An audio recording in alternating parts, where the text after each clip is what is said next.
హరి ఓం. శ్రీ రమణ సద్గురుదేవాయ నమః.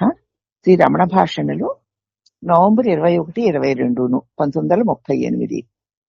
భాషణలు 582. శ్రీ భగవాను ఒక ఆంధ్రునితో ఇలా అన్నారు: ఎప్పుడూ కోరుతూనే ఉంటే కోరికలకి హద్దు ఉండదు, తృప్తి ఉండదు. కోరికలు లేకుండా ఉంటే ఏది పడితే అది వస్తుంది, దానికి అదే వస్తుంది, ఏది పడితే అది. ఎప్పుడూ కోరుతూనే ఉంటే కోరికలకి హద్దు ఉండదు, తృప్తి ఉండదు, ఇదే కొలిది ఇంకా కావాలంటుంది.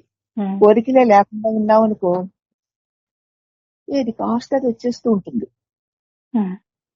భార్య, సంతానము, ఉద్యోగము, దీనిలో మనం లేము, మనలో అవన్నీ ఉన్నాయి.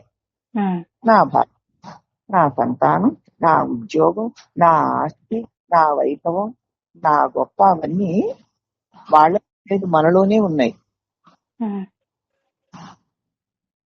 వాని రాకపోకలు అంతా ప్రారంభం వల్ల, అవన్నీ ప్రారంభం వల్ల వస్తున్నాయి, వెళ్ళిపోతున్నాయి. అయితే నిశ్చలంగా ఉన్న మనస్సు సమాధి. ప్రపంచాన్ని గుర్తించినా గుర్తించకపోయినా పరిసరాలు, కాలము, విషయాలు అన్నీ నాలోనే ఉన్నాయి. అవి నా నుంచి భిన్నంగా, స్వతంత్రంగా ఎలా ఉండగలవు? నిశ్చలంగా మనస్సు ఉంటే దాన్నే సమాధి అంటారు. నువ్వు ప్రపంచాన్ని గుర్తించినా గుర్తించకపోయినా పరిసరాలని, కాలాన్ని, విషయాల్ని అన్ని నాలోనే ఉన్నాయి. నువ్వు నేను నాకు తెలియబడుతున్నా తెలియబడకపోయినా సరే అన్ని నాలోనే ఉన్నాయి. అవి నా నుంచి వేరుగా, స్వతంత్రంగా ఎలా ఉండగలవు?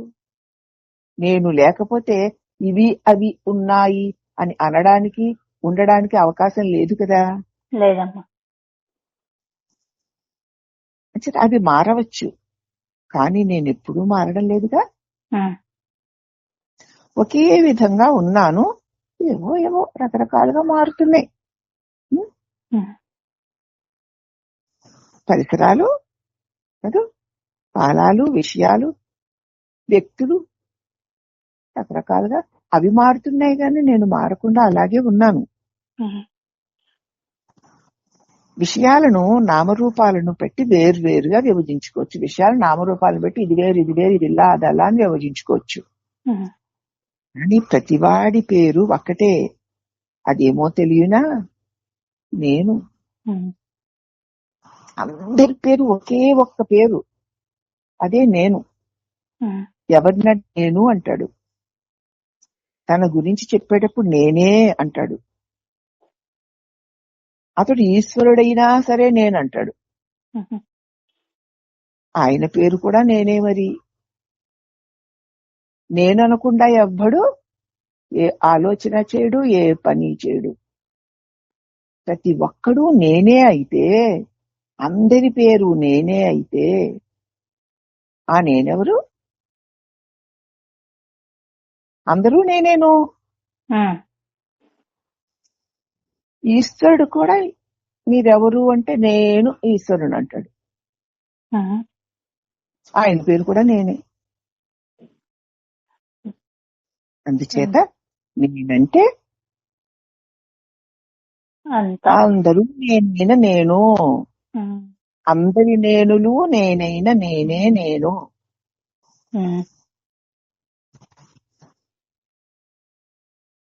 స్థానము విషయము అంతే. దేహాత్మ బుద్ధి ఉన్నంత వరకు ఆవాసం ఒకటి వేరేగా గుర్తించదగినదిగా ఉంటుంది. దేహం నేను అని ఉన్నంత వరకు మనం ఉండడానికి నీ ఇల్లు, నా ఇల్లు, వారి ఇల్లు, చిన్నిల్లు, పెద్దిల్లు, మేడ, మిద్దె, గుడిసె, గూడు అంటూ ఉంటాయి, వేరు వేరు గుర్తించదగినవిగా ఉంటాయి. అలా కాకపోతే ఆ స్థానం కూడా ఉంది. దేహాత్మ బుద్ధి లేకపోతే ఎక్కడో చోట ఎలాగో అలాగా ఎక్కడున్నామంటే నేను గుడిసెలో ఉన్నాను అని కానీ, నేను మేడలో ఉన్నాను అని కానీ అనుకోం, దేహాత్మ బుద్ధి లేకపోతే. కాబట్టి నేనేమి దేహమునా? దేహము తన్ను నేను అని ఎప్పుడైనా ప్రకటించుకుందా? ఇవన్నీ నాలో ఉన్నవి అనడం స్పష్టమా కాదా? ఈ దృష్టిలో చూస్తే అన్ని నాలో ఉన్నాయి అనడం నీకు ఇంకా స్పష్టం అవడం లేదా? నీకు ఇంకా వివరణగా తెలియదా? నువ్వు ఈ దేహానివా? దేహము నేను నువ్వంటున్నావా? దేహం అంటుందా? నేనే అంటున్నాను. కాబట్టి ఇవన్నీ నువ్వు అంటుంటే ఉంటున్నాయా, అనకపోతే ఉంటున్నాయా? నేనంటేనే ఉంటాయమ్మా. అందుచేత నిన్నాశ్రయించుకుని నీవు అనడం వల్లనే ఉన్నవన్నీ నీకంటే వేరుగా ఉన్నాయా? నువ్వు అనకపోతే లేవుగా. లేదు. అందుచేత అన్ని నాలోనే ఉన్నాయి అనడం ఇప్పుడు స్పష్టమైందా? బాగా అమ్మా.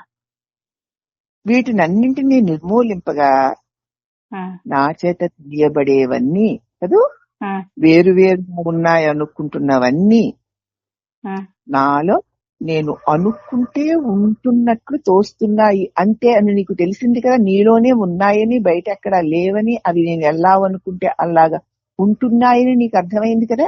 అయ్యిందమ్మా. కాబట్టి వీటిలన్నిటినీ నిర్మూలించిపోతే ఆఖరికి ఏం మిగులుతుంది? నేను. ఏ అలజడి లేని శాంతిపూర్వకమైన స్వరూపమైన నేను మిగులుతుంది. ఇదిగో ఇదే సమాధి, అదిగో ఇదే నేను. నేనంటే అది ఎంతో అర్థమైపోయినట్టు, ఎంతో తెలిసిపోయినట్టు, మనకు అనుభవం వచ్చేసినట్లు ఉంటుంది కదా. ఉందమ్మా. ఉండదమ్మా కాసేపటికి. అదే చెయ్యవలసింది అదే. అందుకే బోధలు ఏదో చెప్పుకుని కూర్చొని చెప్పేసుకున్నాం అయిపోయిందని అని అనడానికి కాదు.